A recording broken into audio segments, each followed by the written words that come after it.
Screening applicants is the first step in the interview process. It's the step where you eliminate people that just aren't a good fit based on the information they've provided against the criteria that you've established. So you want to start by carefully reviewing the applications and the resumes to make sure the information that has been furnished in those documents is actually true and accurate. And a great place to do that is by checking references. Stick with business references. The personal references aren't all that important. And the challenge of checking business references is actually getting to somebody who was in a supervisory or a management position relative to the applicant. You got to stay with it and stay consistent until you get to them. Once you reach somebody that's willing to talk to you, you need to be prepared to ask the right questions. And I didn't list the questions here, and I'm not going to talk about them now because there's plenty of places out in the internet world where you can find them. Just go to your favorite search engine and type in the 10 best questions to ask references or ask when checking references, and you'll get a bunch of questions you can pick from,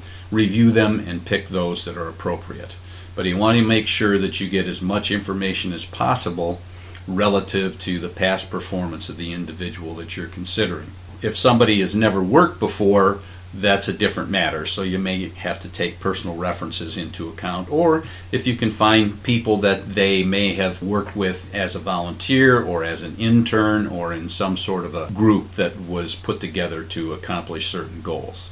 So once you get through that process of checking the references, then you may want to give them some tests and have them take some assessments. Now you can give them skills tests. For example, if they have to use a certain type of software, if they need to be familiar with a certain type of machinery, put them in front of that software or get them introduced to that machinery and have them show you that they actually have the skills that you want. There are also knowledge tests based on what they have to know to adequately perform in the job that you're trying to fill and achieve the results that you want. Drug tests make sense in some situations, and you may even want to consider some behavioral assessments to find out how people interact with others, what their preferred method of communication is, how they approach the job, make decisions, and influence others. So there's plenty of those on the market that you can take a look at and pick the ones that apply to you.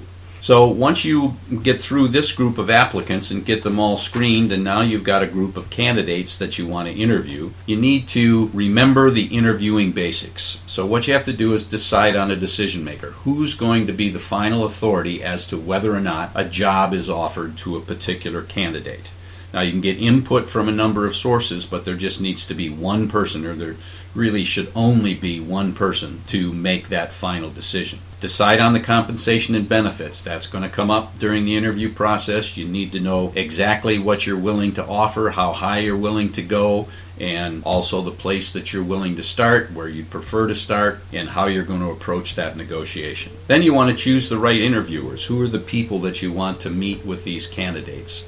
It could be somebody from the HR department, could be their direct manager or supervisor, it could be members of the team they're going to be working with, it could be members of other teams that they're going to interact with regularly. Choose a group of interviewers that you trust and are willing to ask the right questions, then you can proceed with the process.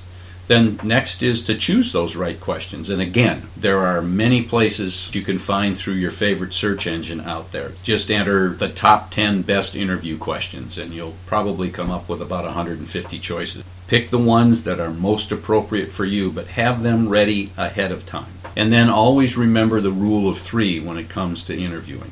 You need to interview at least 3 people for every position. You don't want to hire the first one, even if they seem to be the world's best. You want to have an opportunity to compare them against other people. So always interview at least 3 people. If you can't get 3 people to apply for the job, there may be something wrong with the offer. Interview each person at least 3 times. As they go through the interview process, they're going to be very formal with the first interview, and when they're invited back, they're a little more relaxed, and invited back again, a little more relaxed. So you're going to be able to get more information. You're going to be able to get the points of view of different interviewing groups. So you're going to get a lot of good data that will help you make the decision.